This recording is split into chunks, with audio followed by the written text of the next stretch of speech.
All right, let's get right into it. If you're prepping for a teaching exam, you already know that this stuff, the history of language teaching, isn't just a fun fact. It's the foundation for everything you're going to do in the classroom. So let's take a quick trip through the methods that brought us to where we are today. I mean, think about it. Ever wonder why some classes are all about memorizing grammar charts while others have you pretending to order food in a restaurant? Well, there's a reason for that. It all comes down to this really fascinating history of ideas about what language even is and how our brains learn it. The whole story really hangs on the shift between two huge concepts. And this slide, right here, this is the whole ball game. On one side, you've got Noam Chomsky's idea of linguistic competence, basically knowing all the grammar rules cold. On the other side, you have Del Hymes and communicative competence, which is all about knowing how to actually use the language. You know, to order a coffee, to argue with a friend, to get by in the real world. For your exam, you absolutely have to know these two names and these two ideas. The whole story we're about to tell is the journey from the first idea to the second. Okay, so let's start at the beginning. We're going to rewind the clock to a time when it was all about the formal rules of a language. This was the first big debate. Here's our roadmap for this explainer.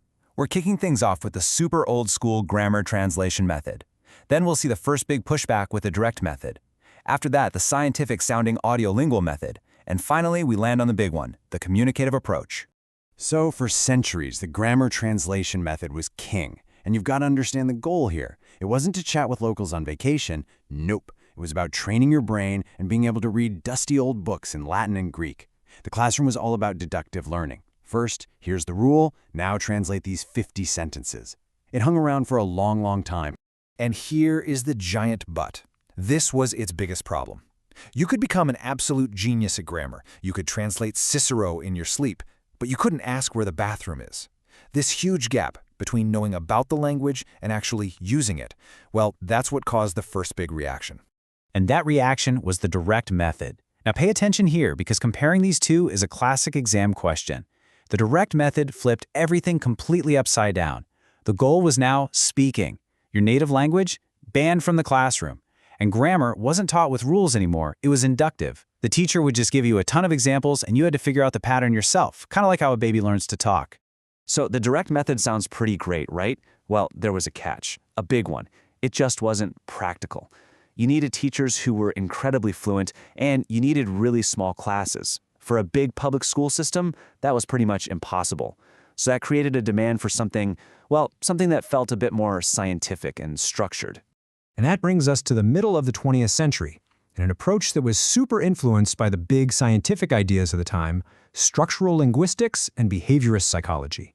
If you remember just one name for the audiolingual method, make it B.F. Skinner. His theory of behaviorism was the engine behind this whole thing. The idea was simple.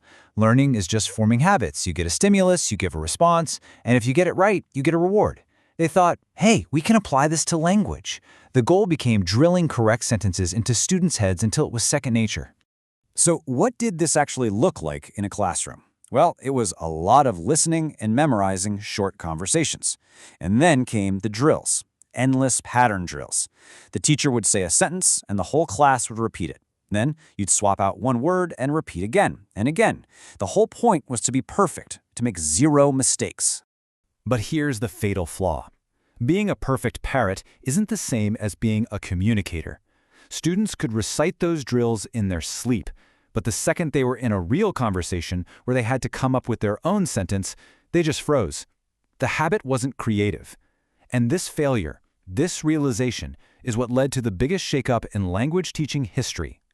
So, by the 1970s, there was this huge shift. The focus moved away from those robotic drills and put the spotlight right on the learner as a person, and the goal became what it should have been all along: real, actual communication. And we are back to the hero of our story, communicative competence. You have got to remember this term and its creator, Del Hymes. This is probably the single most important idea in modern language teaching. Hymes argued that knowing a language isn't just about grammar. It's about knowing how to be polite, how to be formal or informal, how to interrupt someone without being rude, basically, how to navigate the social world with language. So then two other key researchers, Canaille and Swain, took Hymes's idea and broke it down into these 4 pillars. Another super important framework for your exam. They said, sure, you need grammatical competence, the rules and words, but you also need sociolinguistic competence, knowing not to talk to your new boss the way you talk to your best friend. You need discourse competence, making your sentences and ideas actually connect to each other. And you need strategic competence, which is, what do you do when you forget a word? How do you talk your way around it? And just like that, the classroom looks completely different. The boring drills are out. In their place, you get activities that force students to actually communicate. Things like role plays, group debates, information gap activities where you have to talk to a partner to solve a puzzle. The main focus is just on getting your message across. Okay, so that was the big revolution. But how do we see that philosophy actually working in classrooms today? Let's look at what the modern applications of this are. A really popular evolution of this whole idea is called task-based language teaching, or TBLT for short. And the logic is super simple. You build your whole lesson around getting a specific task done. This makes students use language as a tool to achieve something, not just as a subject to study. So what is a task? It's an activity that has a real-world outcome. You're not just practicing verb tenses for the sake of it. You're using them to plan a vacation with your group. You're not just learning how to ask questions. You're creating a survey and then going out to interview people. The main goal is getting the job done. And of course, teaching today is about so much more. There's a huge emphasis on learner autonomy, getting students to take charge of their own learning. We're obviously integrating all kinds of digital tools, and really importantly, we teach intercultural competence, because you can't really know a language if you don't understand the culture that it comes from. So after all that history, what does it all mean for you, the person who's actually going to be standing at the front of the classroom? Let's boil it all down to define your role as a modern teacher. Here's the most important takeaway. Your job changes. You stop being the sage on the stage, the expert who has all the answers, and you become the guide on the side. You're a facilitator, an architect of experiences that makes students talk to each other. And this whole philosophy is laid out in a framework you absolutely must know for your exam, the CEFR, the Common European Framework of Reference for Languages. It defines language ability by what you can do with the language. If you need one single sentence to wrap all this up for an exam essay, this is it. The goal has shifted from knowing about the language to knowing how to use the language. From knowledge to skill. From form to function. And that's our journey.